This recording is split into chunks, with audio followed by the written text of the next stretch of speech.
and welcome everybody. Thanks so much for logging in to join us.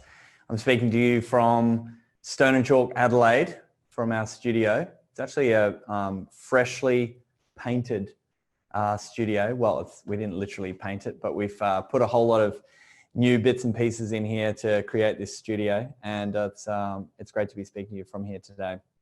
Hope you've all found a comfy seat and you're ready to hear more about being cyber safe at home with CyberOps. Now, there's going to be a lot of questions, and it's important that you take advantage of the opportunity to ask Derek, who I'll introduce shortly, any questions that you have. So you can use the Q&A function at the bottom of your screen to do that. And I've got Beck here on the other side of the screen who will help put them through to Derek. And there's a short survey at the end of this if you just don't mind giving us some feedback. It'd be great to have you complete that. Now, I know we've actually got a couple of people who are joining who are not from Stone and Chalk, as in you're not residents, and perhaps you don't know much about us. So I thought I might intro what we do. Essentially, we were founded in FinTech back in 2015. And over the last 5 years, we're a non-for-profit that's achieved this mission of nurturing, connecting, and propelling founders, those who are seeking to solve the world's most pressing business and social challenges. And we leverage our impact network, and in that sense, our founders and corporate and industry partners, investors, our mentors, we're all shaping the future together.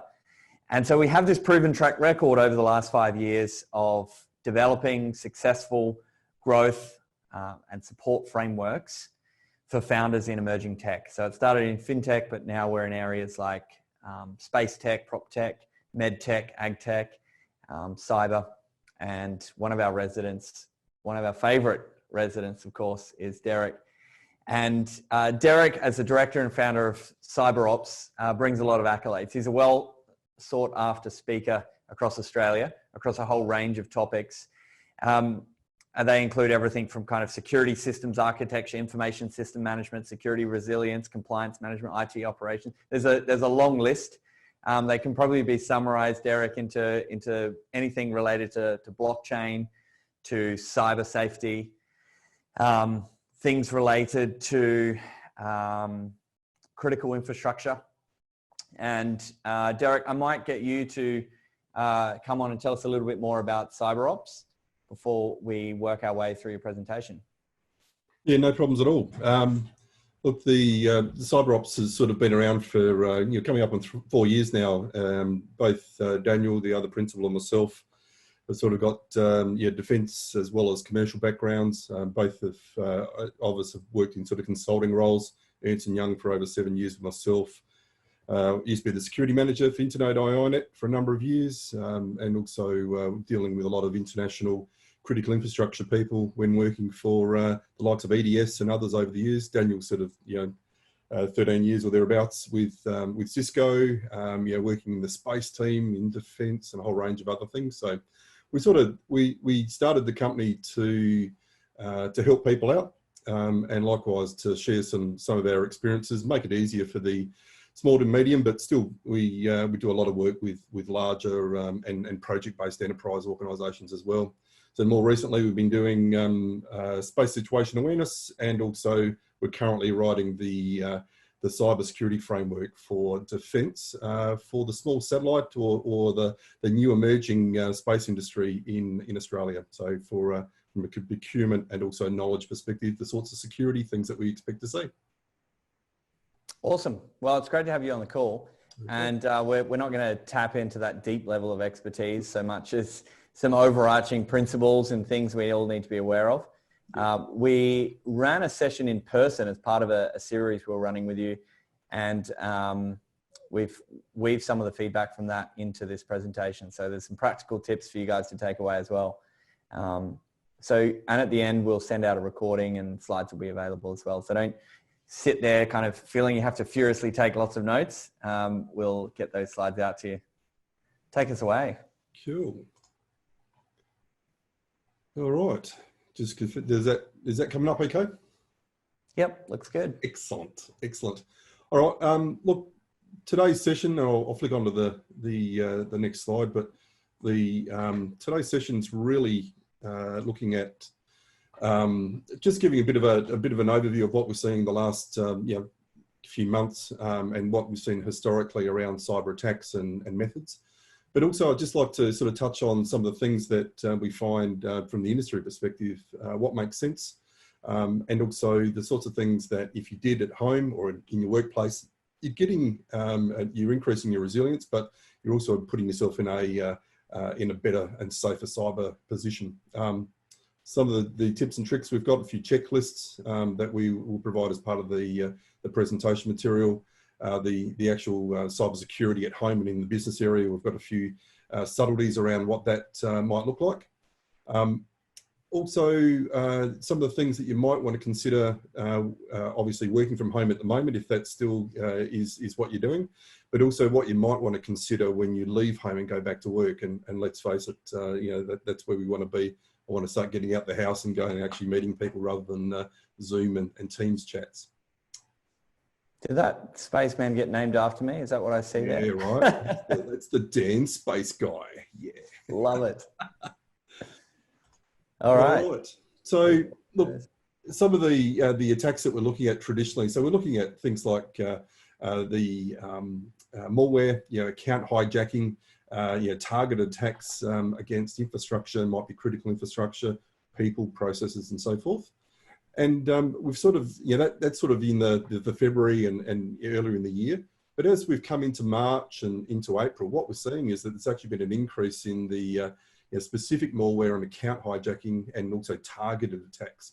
And when we say targeted attacks in this context, we're talking about someone that may know something about your organisation or about your individual situation.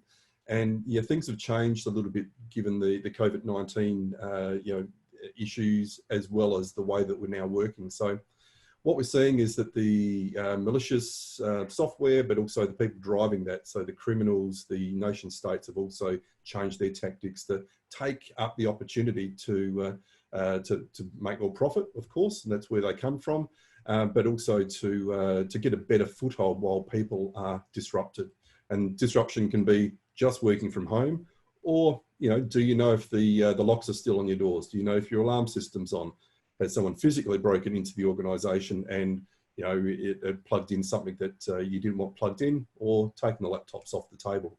So they're the sort of disruptive things that we find criminals will take advantage of when we put in situations like these. So this whole situation with COVID's really worked to their advantage. I'm imagining them kind of sitting in their basements, rubbing their hands together in glee. It's less the basement, right? These days it's actually organised crime. They can actually be in corporate buildings. It could be teams of people working remotely and together. These are well funded typically. The successful ones are well funded and also have some really, really good tools and have broad-based skill sets. They hire on the basis of what skills are required to maximise the output. So small businesses, if you like, in essence. Wow. So are they like in other countries, or are they literally setting up in office buildings in Australia? Right. So there's a couple of different techniques. So definitely other countries, if that's the reason they exist. They can be diverse around a virtual company or virtual businesses, which could be in any country. But certainly, the likes of ASIO and others are investigating local teams. There's been convictions within Australia in the last couple of years, hacking groups and so forth. They might be part of a larger one, or they might be a rogue operator, which might be a single individual.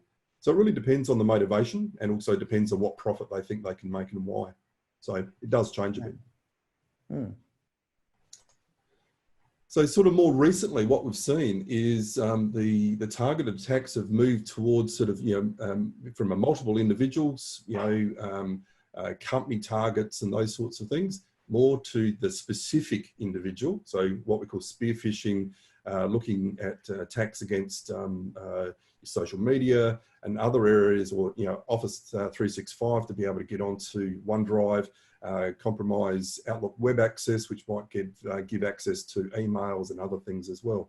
So the focus has changed. So these are very general statistics, but what we're seeing around the world is this is a general trend to the opportunities that have arisen from people working from home and not being able to talk to people and go to that IT manager or the corporate person saying, is this okay if I approve this, this transaction? I've got this email from the CEO. I think he's working from home or she's working from home. Is it okay that I transfer this money to this Swahili bank account because the CEO has a sense that it needs to be paid now? Okay, so you can't ask those questions in person at the moment. And sometimes because of those barriers, you'll just go, oh, why not? I'll just push this through. It looks legitimate. And so spam emails and some of these other scams are, ATO from a tax office scams, carriers like Telstra and Optus and IINet carrier type spam emails are conning people into doing things they wouldn't normally do. And they were unable to verify with people that might be in the office typically around should they or shouldn't they. So once again, opportunities have arisen to be able to allow these sorts of individuals to take advantage.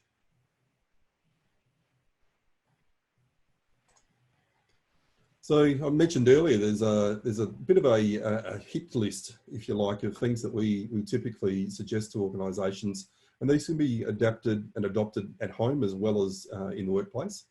But in essence, the Australian Cybersecurity Centre, so ACSC in Australia, this is their list, and you can see the URL down the bottom there, so cyber.gov.au. Really good place to go for great information around security checklists and so forth. But this particular list has been established given all the things that they've investigated, both locally and also from knowledge around the world. These are the sorts of things that if you did them, you'd actually get rid of most, as we've set up there, 75% of attacks would be at least mitigated or prevented through implementing these sorts of things. So, application whitelisting, it is tricky, but there's people like organisations in Adelaide and also some of the Virus organisations, so that actually provide the ability to be able to verify that the applications you're installing are okay and you intend to do so. Really what we're trying to do here is prevent from applications being installed onto Macintosh, your PC and so forth that you didn't intend to put on there. And in a corporate world, that would be the approved corporate applications. But from a home perspective, these could be applications you've downloaded off the internet thinking that they're actually going to help you. But in some cases, they may include backdoors where hackers or viruses and other things can get in. Patching applications. We always talk a lot about patching operating systems, but it's equally as important to patch applications. Applications today allow as many vulnerabilities and abilities for malicious individuals to come in and exploit your computer as the operating system does. The applications probably have a lower number per application, but you have many more applications on a PC than you do the operating system. From a Windows perspective, and this goes for Macintosh as well as for PC, for Windows PCs, configuring the macros and turning them off if you can. So making your machine more resilient. There's a lot of maliciousware and viruses that will leverage Microsoft macros to be able to infect your computer, because Word, Excel and other things act as a trusted platform and also allows you to execute small programs inside of the actual application itself. So looking through this list, Derek, most of these things are low cost. Yeah, no, I totally agree. Most of them you can either do yourself just by being diligent, installing a good virus checker that has the concept of a suite of products integrating into applications, your web browser, your email, protecting your operating system. And some of the cool ones also do a vulnerability assessments against your operating system and also your applications and advise you that you need to upgrade and make sure that you downloaded the latest version of the application you might be running. So absolutely. The user application and hardening process, operating system and applications, the guides are free. You just download them, read them, and execute those recommendations on your PC. So limiting access, we're talking about restricting access privileges, not just logging in as the administrator in all cases. Patching operating systems, we've mentioned that.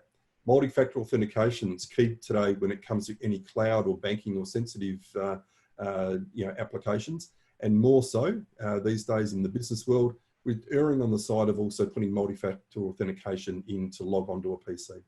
And that can come in a couple of different ways. It can be a cool little mobile app sitting on your mobile phone, or it could also be a something that's actually on your computer, which identifies that particular device to the corporate network. So it can come in different ways and different sizes and in different applications. One of the key things that we always recommend in this area as well is making sure you've got good backups, the current, and also you're backing up in line with whatever your business or your needs are. Make sure those backups are offline as well. So what we find is that if organisations that have their backups online, so basically still connected to the network, so it might be a hard drive or might be a network a storage device, those, if a virus or something is able to get into the organisation, or if you've got an attacker that's now been able to get into your business, they can quickly go across into your backup system and, in the worst case, put crypto locking or delete all your backup as well as your primary files. And what we find is that a lot of organisations have been caught with this over the years and literally in the recent days. So what we suggest is that making sure that you've got current backups and make sure that wherever possible, they're offline. And more so these days within business, we also like to see them that they're encrypted. So just in case that someone picks up that hard drive or that tape or that USB stick, they can't get into your backups, which of course has all of your sensitive data in it, because that's why you're backing it up. A lot of these things you hear and you think, oh, of course. It is. Often you don't actually go the step of setting it up. It'd be interesting to find out who on the call, we've got over 20 people on the call, have been a victim. Should we put the poll out now? Absolutely. Yep. So the question is, have you been a victim of a cyber attack? Yes, no, potentially. You would almost have to say, but let's say potentially is if you've really noticed something awry, not just like, well, everybody potentially has. Yeah. So looks like we've had a few that have been a victim. Have you yourself, Derek? Have you ever been caught out at your own game? Yeah, look, a number of times in different ways. As anybody that's in IT or providing any services, I'm also with my brother and my friends and so forth. We provide a lot of IT support for the family, as we do, as everybody does. And look, a lot of my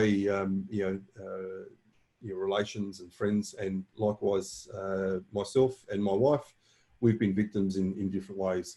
There was a classic a number of years ago where LinkedIn was compromised. This next slide that we've got here, that was LinkedIn was compromised. A lot of the usernames and passwords were and email addresses and so forth were exposed. Within probably 6 months, my wife received an email from Amazon saying that someone had attempted to make transactions on her behalf. And what it was they used the same username and password, which at that stage she had reused on LinkedIn. They were trying that against other services across the internet. And as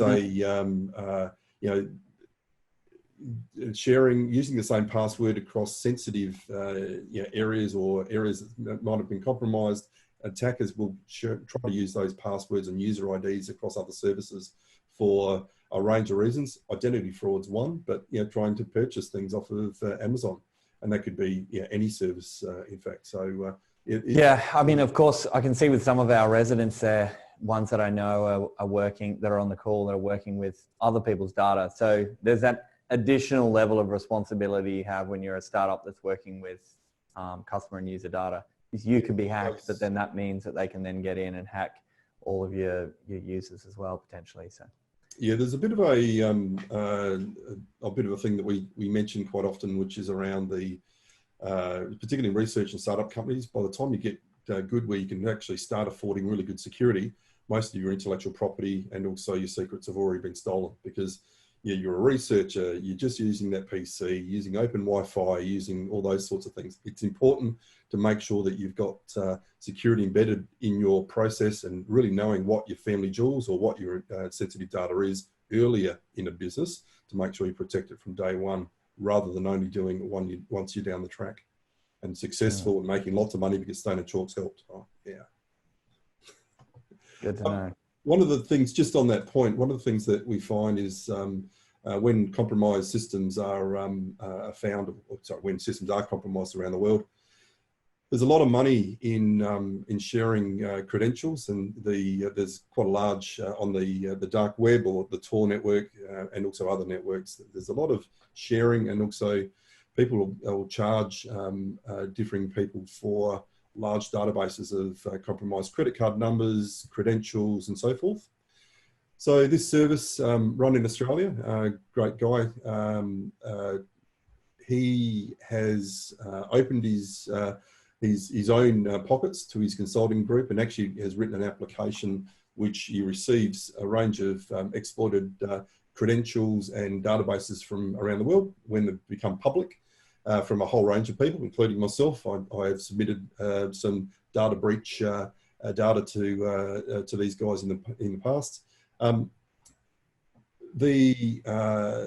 the service that we've got there is, have I been pwned? So I'd suggest if you've got an email address, then that's a really good place to go.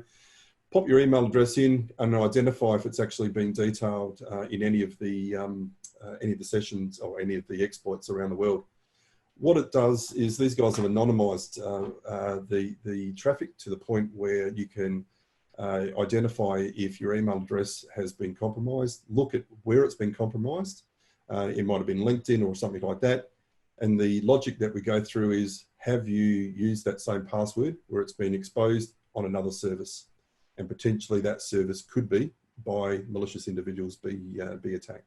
Yeah, I found that your last time you did this presentation, I checked it out, and my primary Gmail account, it's been pwned loads of times.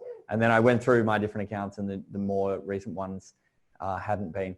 Just doing a quick time check. We do want to get to some questions, so keep your questions coming through, guys. We'd love to hear questions. We've got probably another 8 or 9 minutes here, Derek, and we'll grab some questions as well. Just on this site, if you run a business, register your business URL, and they'll also send you an email to an administrator account when any of your email addresses with that account detail has been compromised, so you can action it straight away running a business. All right, so just to the nitty gritties. So, small business, home business, these are the sorts of things we like to see. So upgrade your router, make sure you're running a recent one. A lot of the ones that you get from the likes of the ISPs don't include some of the advanced features that we like to see today, including things like intrusion detection prevention, those sorts of things, and proper account management. So I'd encourage, if you're running a small business, invest in the likes of the Palo Altos and the Fortinet type of routers.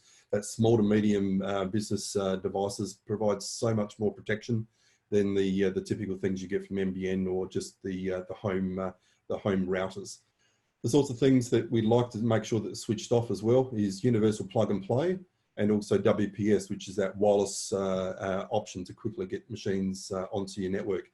They can be compromised very easily, and particularly in the universal plug and play option, that can quite easily be used by viruses and also malicious software inside the business or inside your house to get out, and also then allow hackers to come back in. So universal plug and play, very convenient, but quite bad. Using a VPN.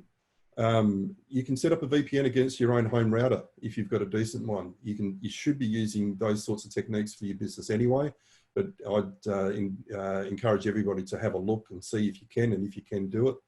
I'm a big believer in terminating virtual private networks onto your own infrastructure. I don't subscribe to any of the VPN services that are provided by overseas companies, or even some of the ones that are provided in Australia, particularly the free ones. There's so many backdoors, and also given that it's within an overseas, or run by an overseas organisation, their government and rules also can ultimately sniff or attack your traffic going through them. So be careful. VPNs that work on mobile phones and PCs, they're all out there. Use them. And as I said, if you can terminate against your home network, it's fantastic when you're traveling overseas as well. Upgrade your Wi-Fi. Only use WPA version 2. Don't use WEP. Don't use WPA.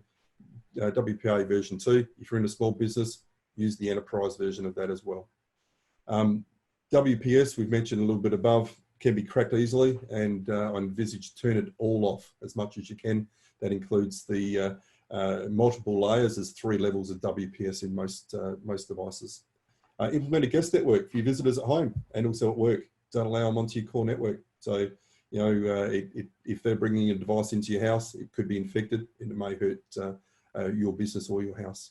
Isolate your TVs and other things if you can as well, creating another small network in your house. It's diligent given that there's been a range of backdoors, and also given that there are Android operating systems in most smart devices that we get these days. They can also be compromised like any computer. Making sure you've got good virus protection, very, very important. Make sure that you know, it integrates into everything that you need it to integrate into. So, you know, safe sites, making sure it validates emails and also downloads. Patching operating systems, we've talked about that. Also important on IoT devices. So your smart televisions and so forth, patch them, upgrade them wherever possible. Applications, we've talked about those. Upgrading network devices. Don't forget your routers and other devices you might have in your home and also within your business network. All important and points of vulnerability as well. Don't forget to change all your default passwords. So that includes the ones on your router. So that admin or whatever you might have to log into your home router, make sure that that's also reset. If someone does get in, and that might be a malicious individual through Wi-Fi or a virus, they'll often put a backdoor in place and actually attack your router, because that's the point that they can then come through in the future. Multi-factor authentication, I think we've gone through that, particularly on sensitive applications and things. Back up, make sure it's offline. Can't reinforce that enough when it comes to crypto. I might just back up to that last one on VPN. So I did that. A question through from John on using Nord. Yep. VPN. Look, Nord, you don't know where it's coming out in what country, Right. and that's a bit of a trick. If you can control what country it's going in, and if it's under under Australian law, then great. But many of these services don't. As part of the anonymizing service, they can be sniffed. There could be intercepts put in other countries that will actually look at your data going in and out. Depending on and I know Nord's one of the organisations that feel that they either won't, or they'll ignore a particular government asking them for logs, or they don't keep logs. But there's a range of different methods to put intercepts in place if required. So once again, I'd do it against your own infrastructure wherever possible. And it's not a bad service, but as I said, the trust is on your own infrastructure. Makes sense. 2 other questions. Oh, well, John also asked about LastPass. I've heard you say that's fine. We use it. So LastPass, I'm a personal believer of 1Password. So we talk about password managers. Yep. Make sure that it suits the way that you operate. You can get enterprise versions within the business. So, if you're running a business, use an enterprise password manager rather than individuals, because that allows you to then have a overriding or administrative or a 2 or 3 login access into system passwords or passwords that are used across your business. And it's also scalable. If you have people that leave your business, you know exactly what passwords they have access to, and you can immediately disable that access. So they're the sorts of techniques that you want to look for in your password manager, particularly in the enterprise. Cool. I know we're running short on time. We're down to the last minute or 2. Antiviruses that you recommend, are there any that are kind of scams? Look, there's a range.